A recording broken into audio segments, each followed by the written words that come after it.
labor history, y'all.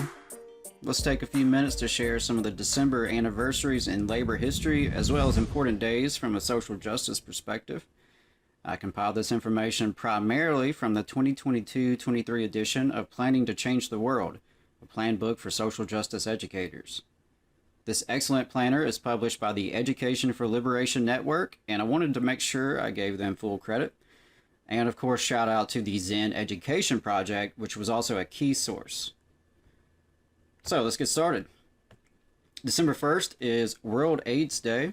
The United Nations has designated this day to honor AIDS victims, focus attention on issues surrounding HIV/AIDS, and organize anti-discrimination activities. We know how class and income significantly impact health outcomes. Love and solidarity to all of our fellow workers out there struggling with this disease and who have impacted loved ones. December 3rd is the International Day of Persons with Disabilities.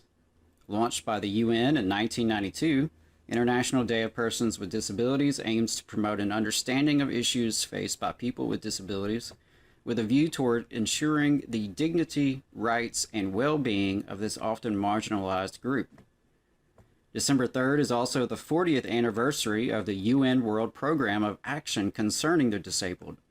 The UN General Assembly passed Resolution 3752, creating the World Program of Action Concerning the Disabled, which aimed to create a global strategy to equalize opportunities for full participation of people with disabilities in social life and national development. A key element is the call to view disability rights as part and parcel to basic human rights. We obviously still have a lot of work to do.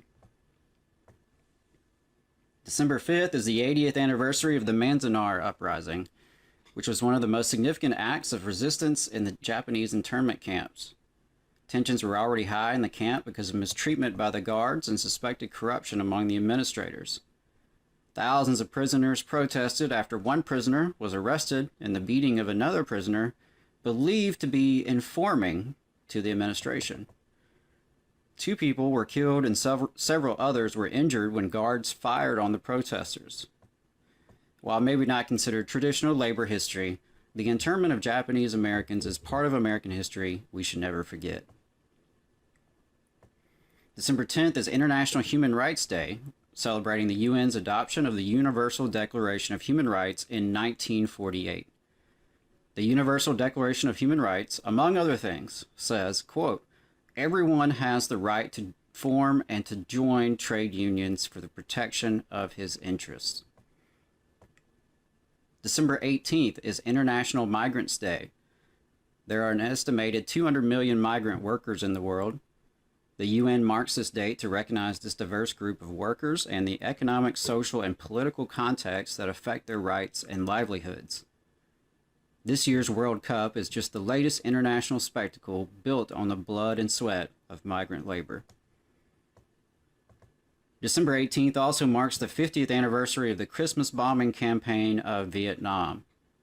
Toward the end of the Vietnam War, President Richard Nixon ordered a massive bombing of Hanoi and other cities. This 11-day campaign, known as Operation Linebacker 2, killed more than 1,500 Vietnamese civilians. It's still unclear whether the bombings actually had any effect on the timeline of the end of the war. So many lives ruined by such a terrible conflict.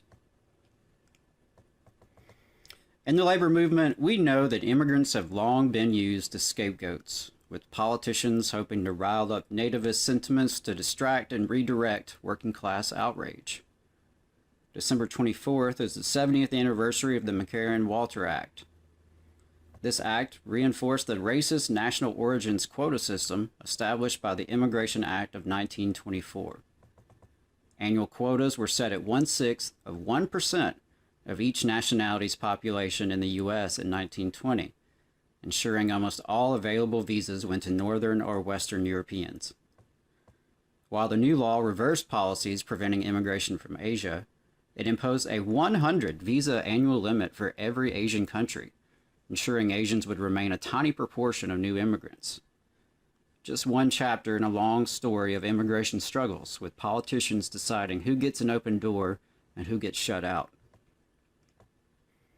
While 101 years is an odd anniversary, I did want to mention Christmas Day 1921, when the great labor leader, socialist icon, and in my opinion, true American hero, Eugene Victor Debs was released from prison.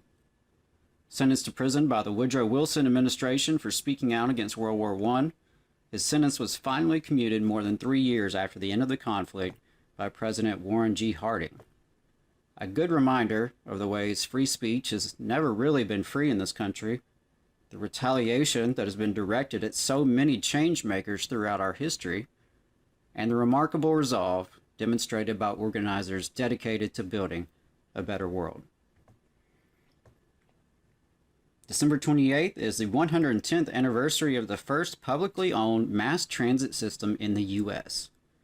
The San Francisco Municipal Railway was the first publicly owned and operated transportation system in a major American city. The government-owned system was strongly supported by the public after years of enduring for-profit monopolies that arbitrarily raised fares and mistreated workers.